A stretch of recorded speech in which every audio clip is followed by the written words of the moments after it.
Bom dia, meu nome é Caroline Voss, eu estudo no primeiro ano matutino e hoje eu vim contar sobre o mito de Perseu e a cabeça de Medusa.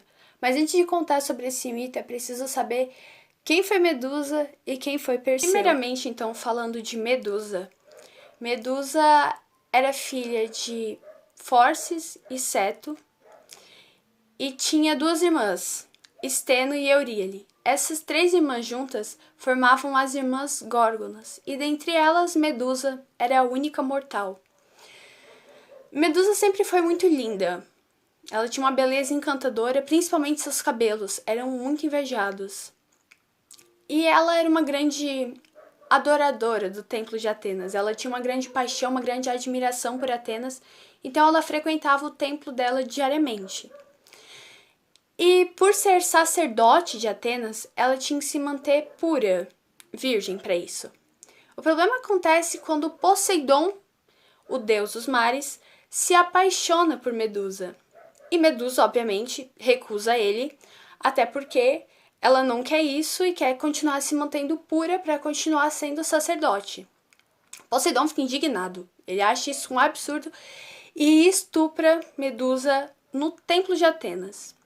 Atenas, vendo isso, ficou indignada, porque ela tinha uma admiração por Medusa, já que Medusa amava ela. E ela ficou muito revoltada, só que ao invés de ficar com Poseidon, ela ficou revoltada com Medusa e jogou uma maldição nela.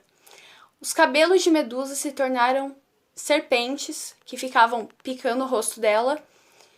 Os dentes dela ficaram extremamente afiados, horríveis. E qualquer pessoa que olhasse fixamente para Medusa seria petrificado. Paralelo a isso vem a história de Perseu. Mas antes de contar o porquê Perseu entrou na história de Medusa e o que tem a ver, é preciso contar primeiramente sobre seu avô, Acrísio. Antes de Perseu nascer, Acrísio consultou o oráculo e o oráculo dizia que o seu neto, seu futuro neto, seria o causador de sua morte. Acrísio ficou abismado com isso e trancou a sua filha Danae na torre mais alta, em uma torre extremamente alta, longe de tudo e todos.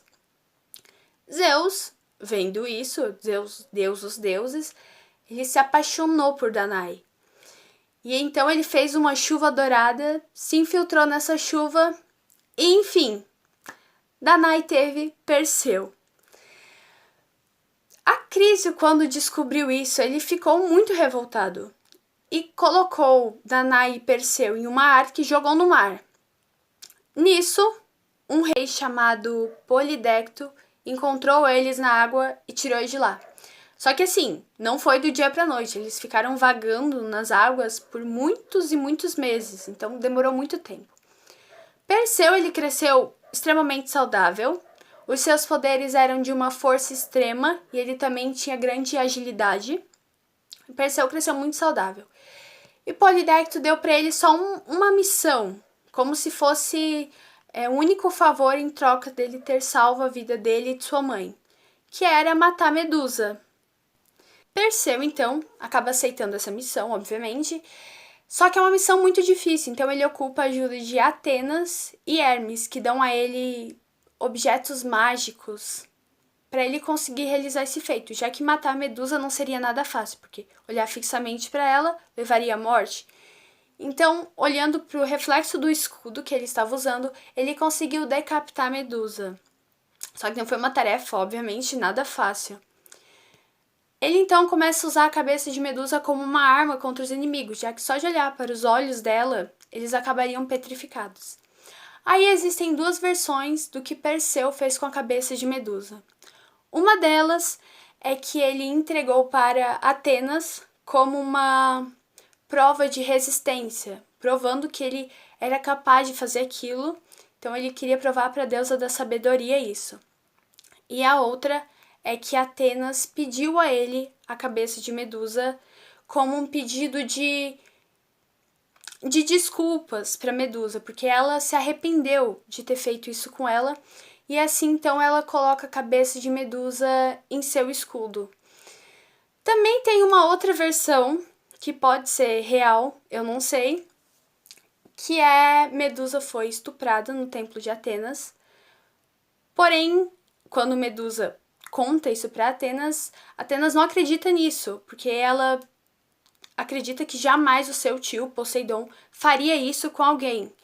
Então ela acaba daí transformando Medusa num monstro, e depois ela se arrepende disso, daí coloca a cabeça dela no seu escudo.